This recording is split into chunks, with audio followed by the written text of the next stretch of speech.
दशकं 19 प्राचेतसुल कथा। पृथोस्तु नप्ता पृथुधर्मकर्मठः प्राचीनबर्हिः युवतौ शतद्रुतौ प्रचेतसो नाम सुचेतः सुतान् अजीजनत्वत्करुणां कुरानिव। पितुः सिसृक्षा निरतस्य शासनात् भवत्तपस्याभिरतादशापिते पयोनिधिं पश्चिममेत्य तत्तटे सरोवरं सन्ददृशुर्मनोहरम्।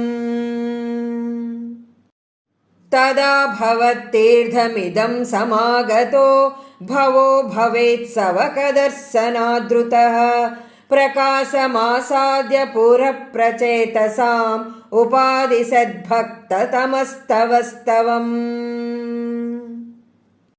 स्तवं जपन्तस्तममी जलान्तरे भवन्तमासे विशतायुतं समाह भवत्सुखास्वादरसादमीश्वियान् बभूव कालो ध्रुववन्न शीघ्रता। तपोभिरेषा मतिमात्रवर्धिभिः सयज्ञहिंसा निरतोऽपि पावितः पितापि तेषां गृहयातनारद प्रदर्शितात्मा भवदात्मतां ययौ। कृपाबलेनैव पुरप्रचेतसां प्रकाशमागापतगेन्द्रवाहनः विराजिचक्रादिवरायुधांशुभिः भुजाभिरष्टाभिरुदञ्चितद्युतिः।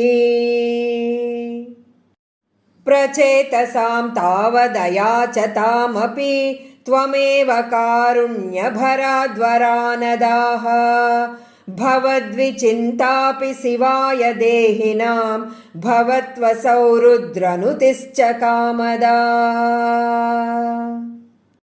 अवाप्य कान्तां तनयां महीरुहां तया रमध्वं दशलक्षवत्सरीं सुतोऽस्तु दक्षो ननु तत्क्षणाच्च मां प्रयास्यधेति न्यगदो मुदैवतान्।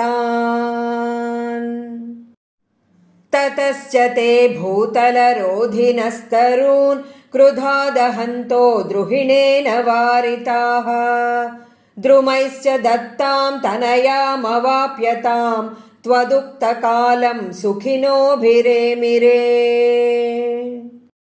अवाप्य दक्षं च सुतं कृताध्वराः प्रचेतसो नारदलब्धया दिया अवापुरानन्दपदं तथाविदः त्वमीशवातालयनाथ पाहि माम्।